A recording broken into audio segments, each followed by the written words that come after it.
Sebagai presiden pertama yang berprofesi sebagai seniman, ia memutuskan permasalahan partainya di ppkm 19 dimenangkan oleh seorang seniman atau penyanyi. Pemerintah mampu sangat uji dengan mampu pembajakan yang tidak menghargai karya bangsa.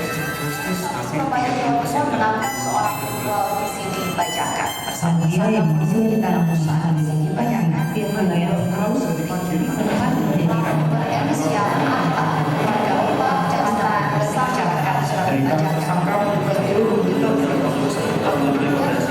Hukuman mati.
Apa permintaan terakhir?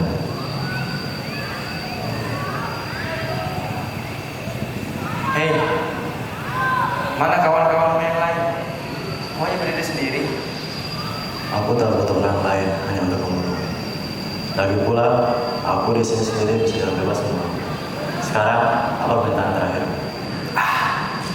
Aneh kali rasanya. Mataku tak kau tutup.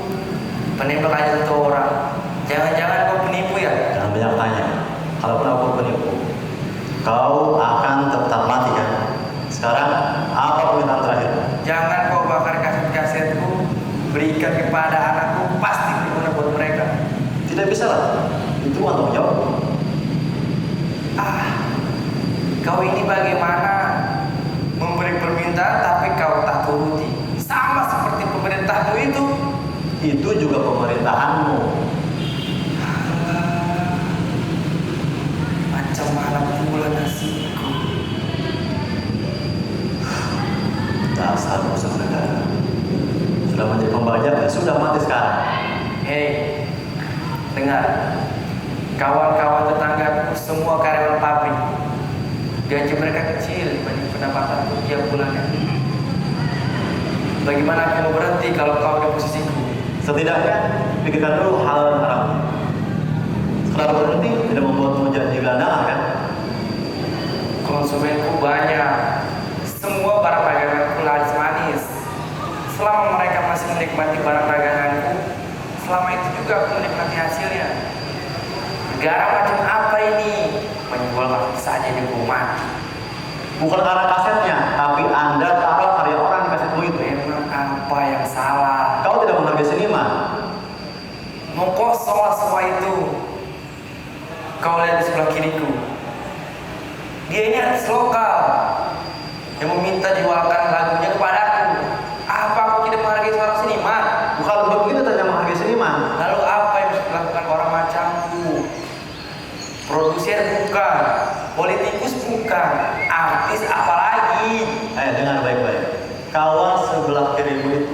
seharusnya bisa lebih dari artis lokal.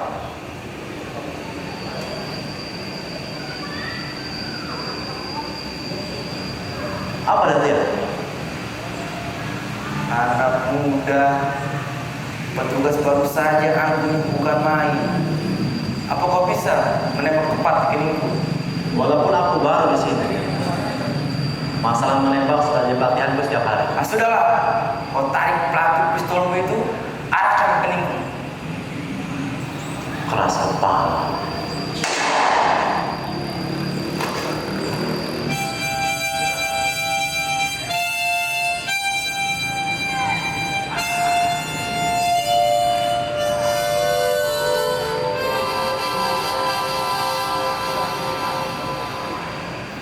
Hei, benar dia kawanmu? Kenapa kalau dia kawan? Apa bisa merubah takdir kematianku sebentar lagi? Tidak. Saya cuma bingung dengan orang-orang macam kalian. Bodoh. Zaman sekarang jadi artis terkenal itu susah. Saya bukan orang badui. Semua berawal dari kemauan keras. Saya yakin ada anak yang hebat kalau jalan niatnya baik. Hei Bung, tidak ada yang punya jalan baik. Masuk TV, rokok kocek puluhan juta. Kenapa tidak jadi produser saja? Alah, mana ada produser zaman sekarang yang mengeluarkan kocek? Ntar Anda tempe. Tidak berani keluar dari kota. Hei, jangan sok jadi manusia paling tua di sini. Sebelum saya susah, saya investor di bioskop. Konglomerat kelas kakap. Sampai-sampai semua harta saya investasikan untuk bioskop. 20 pintu teater, 500 kursi per teater. Tapi apa? Satu teater cuma masuk 10 orang. Benar Anda pemimpin bioskop di Menteng. Kenapa? Tamat saya tidak meyakinkan. Berarti Anda dalam siaran. Kenapa bilang Sudirman cuma tayangkan 2 hari di sana? Wah, mereka yang tolong menaruh jadwal film sama dengan jadwal film Hollywood. Kenapa cuma 2 hari? Film itu sudah saya tunggu-tunggu sejak lama. Asal Anda tahu, film itu hanya sewa 100 juta. Gak laku lagi. Tapi nantilah. Sekarang uang yang berbicara, Bu. Bu, film itu dapat penghargaan banyak di festival luar. Kenapa Anda masih buat film-film seperti itu? Ya, jangan salahkan saya lah. Kalaupun penonton yang nonton film itu banyak, pasti sudah saya sediakan yang lebih juga. Sudah. Apa permintaan terakhir? Arahkan pistolmu tepat di kepala. Mudah sekali minta. Lakukan saja.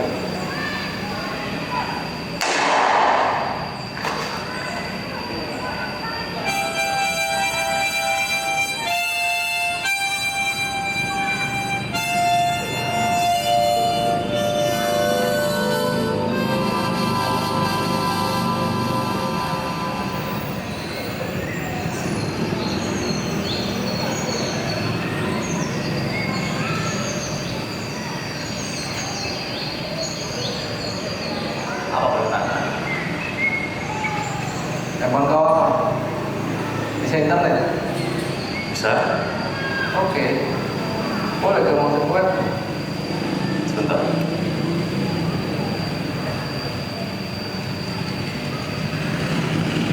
Apa nama website? freefilm.com. Setelah ini, lalu apa lagi? Tengoklah. Masih ada iklan ya? Mana? Tidak ada. Jangan bohong kau. Suatu blokir mungkin. Alamak. Coba ulangi sekali lagi. Oke. Tengoklah. Terakhir kuliah masih ada iklan ya di situ. Iklan apa? Iklan partai lah. Mana tak ada. Suatu blokir mungkin websitemu. Sial kali nasibku. Bu, asal kau tahu ya, puluhan ribu orang kunjung ke webku dalam setiap harinya. Aku tak peduli. Sudah kan? Ya sudah, mau gimana lagi?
Itu salah satu bang. Itu salah orang bang. Tolong bang. Bukan gue pelakunya bang. Walaupun Anda benar, tetap saja Anda akan mati hari ini. Bukan gue bang. Salah orang bang. Salah orang bang. Bukan gue bang. Bukan gue pelakunya bang. Bukan gue bang. Saya beri 1 menit untuk menjelaskan, tapi Anda akan mati. Enggak bang. Pas itu aku gak makan. Gue cuma beli bang. Gue cuma beli bang. Gue cuma beli bang. Gue mau pakai baju bang. Gue berani sumpah bang. Gue berani sumpah bang. Gue berani sumpah bang. Gue berani sumpah bang. Gue berani sumpah. Gue cuma berani bang. 40, Kalau gue bohong bang. Lu berani gue dimana siapa bang? 35, Bang. Bang. 30. Lalu apa yang Anda lakukan dengan senjata itu? Berani kamu menunggu?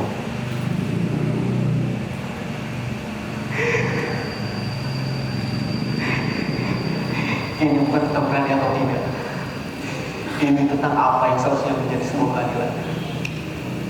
Tidak peduli aku pembaca atau bukan. Semua harus mati. Lalu Anda menyatakan pembeli? Aku tidak pernah menyalahkan pembeli atau pembaca. Aku menyalahkan negaramu yang tidak pernah menuntut masyarakatnya. Hei, Apa? sudah lama ya tidak datang ke Jakarta? Maksudnya? Rega, penjual setiamu. Tahu bisnis lu? Apa maksud? Aku tahu Rega.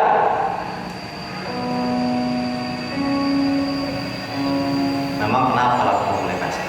Tidak melanggar hukum kan? Kalau tidak pernah benar, kenapa saya harus terima? Anda pembohong. Lalu apa bedanya saya dengan Anda? Saya pembohong, Anda pembohong. Saya membeli kesan bajakan, Anda pun membeli kesan bajakan. Saya di atas, Anda di bawah. Anda orang jasa, saya lalu.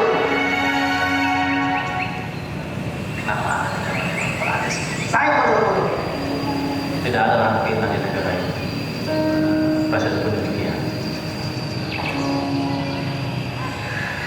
Bicara.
Langsung aja untuk film makernya, film jadi koma, silakan.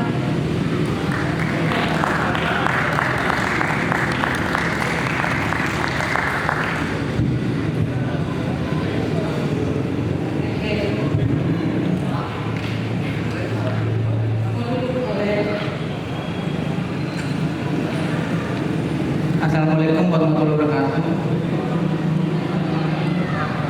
Selamat malam untuk kita semua. Perkenalkan, gue Aprijal. Gue di sini sebagai Asrada sih. Saudaranya lagi nggak bisa. Gue sebagai Asrada dan sebagai ini Bayu. Gue Bayu Walid Alfarisi, gue di sini produser dan eksekutif produsernya. Sebelah gue lagi. Di sini menjadi eksekutif produser dan scriptwriter supervisor. Namanya Hadir Indra. Untuk teman-teman yang mau tanya tentang film Titik Koma, boleh silakan bertanya. Untuk Bapak Sutradara Asrada, inti dari cerita film ini apa ya? Intinya, Bisa dijelaskan? intinya sih ya gue gelisah aja sama orang Indonesia. Yang menurut gue sih keadilannya masih perlu dipertanyakan.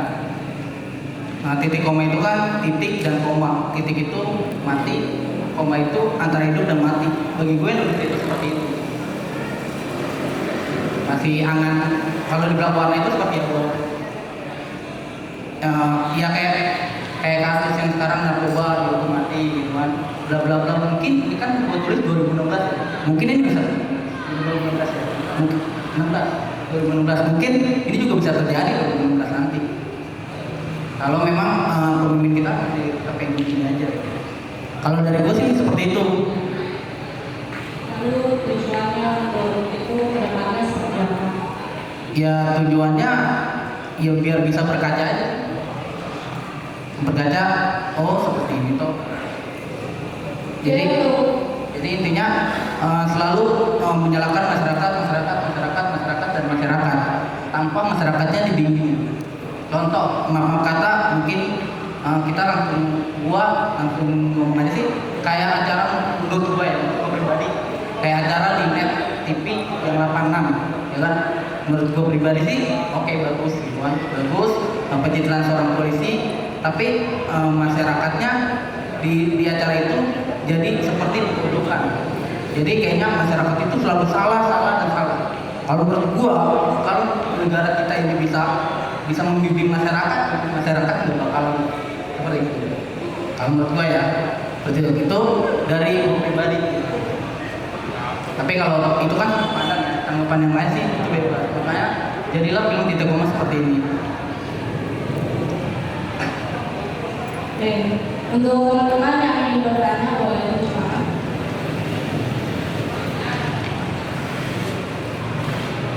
Ya, selamat malam. Perkenalkan nama saya Daniel Sulawesi. Di sini untuk pertanyaannya betul selamat. Filmnya bagus, lumayan bagus. Oke. Bulan dari tahun itu kurang itu mana gitu? Pakai bahan itu kurang.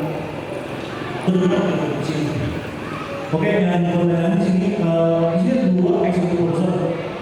Fungsi dari eksekutif produser sama produser itu apa? Thank you. Oke, kalau bicara teori, sebenarnya ada deskripsinya ya, deskripsi job desk dalam film production itu ada siapa dan siapa sebagai apa dan punya peran apa. Nah di sini eksekutif produser itu namanya saja eksekutif produser, pasti yang membiayai. Jadi kebetulan bukannya banyak uang sih, bukan, maksudnya karena ini buat berkarya, jadi apapun itu kalau ini karya ya saya senang aja, jadi support. Akhirnya biaya produksi ini kebetulan saya dengan Bayu yang mendanai, bukan yang banyak bukan gitu, duit juga pas-pasan ya. Film ini jadi udah ke warteg aja nggak pernah ibaratnya gitu. Yang penting film saya jadi gitu, ibaratnya gitu sih. Fungsinya adalah memproduksi manajemennya dan mendanai seperti itu.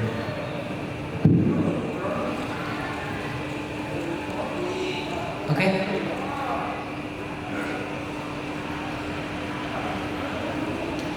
Untuk dana produksinya sendiri berapa ya?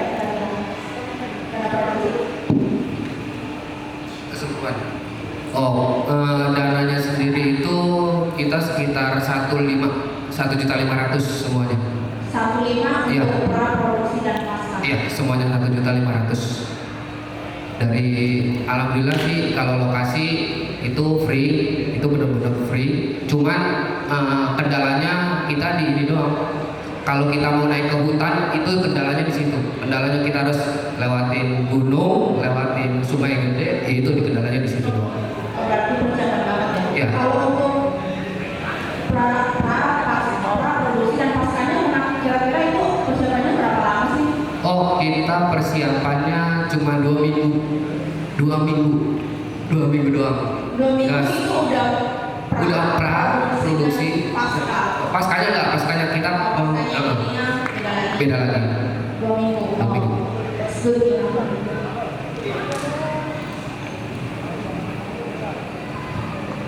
Mau nanyain itu, tadi kan kayak semua karakternya logatnya sama. Background mereka itu kenapa logatnya satu, kenapa sih? Dan kenapa milih logat seperti itu? Masalah logat ya, logat itu kan Batak semua ya, Batak semua. Itu sih dari gua aja sih pengen kayak gitu. Ya karena yang selama ini yang gue lihat ya bukannya rasis ya, bukan rasis terhadap orang Batak, bukan gitu. Cuman ya gue beli kaset si dibacakan, ya banyak yang jual orang itu. Jadi gue terinspirasi dari itu aja sih. Gitu. Kalau masalah logat. Gitu.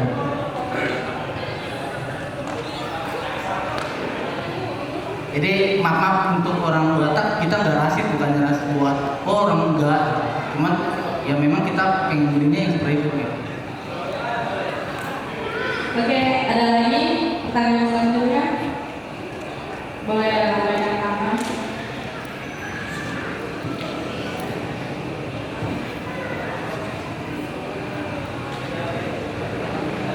Ya, nggak apa-apa.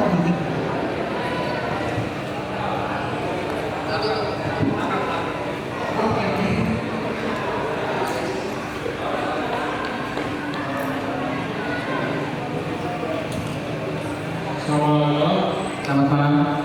Saya juga mau nanya, kalau menurut kalian pembajakan itu apa? Dan maksudnya di mana? Berarti definisi dari pembajak. Bukan.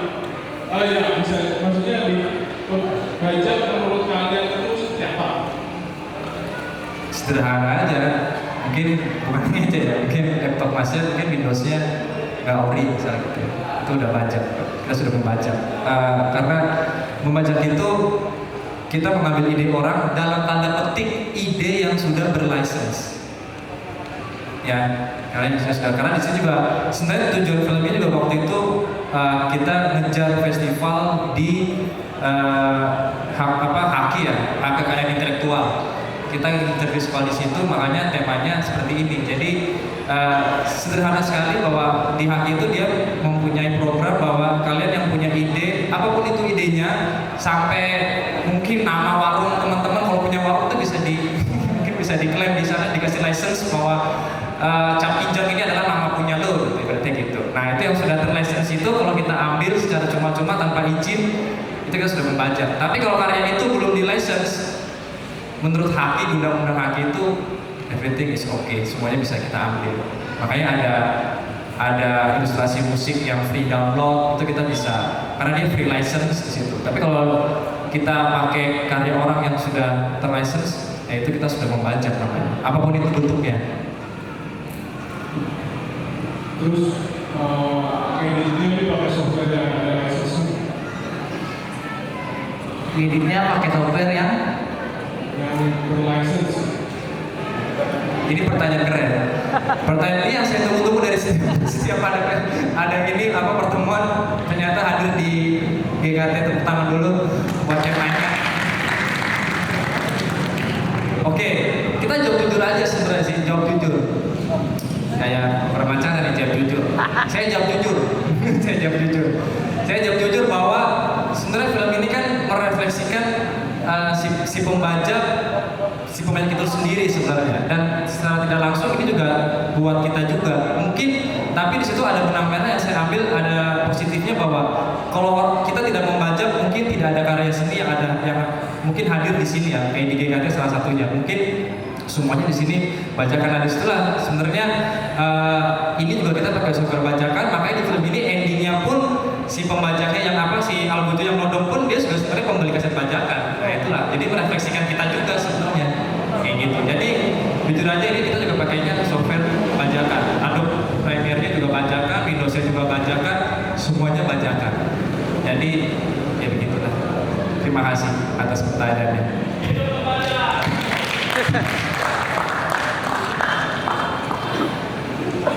Ya. Ya. Udah nih, mau jawab dulu. Ayo sini sebelum menjawab kan. Sebelum ngejawab saya nanya dulu. Sebelum ngejawab itu. Ya, halo. Mau katanya mau jawab, mau tanya. Terang, mau tanya, mau jawab? Bebas. Keren. Ya udah. Mau tanya. Sebenarnya di awal aku suka banget sama film yang dari Komo tentang seniman yang jadi presiden ya. Itu suka banget, cuman kenapa kalau alasan membaca itu nggak menemukan jawabannya di sini, terus sebenarnya film ini menawarkan apa sih dari sisi pembuatnya? Seperti cermin sih kalau menurut gua sih film ini. Jadi di film ini lo bisa ngaca kan, oh seperti ini. Gitu. Tergantung dari sudut pandang lo pengen nanggepin apa tentang film ini itu bebas. Tapi dari sisi kalau emang kan situ ngomongin tentang pembajakan, tapi kalian juga membajak juga. Jadi sebenarnya pemerintahannya apa gitu?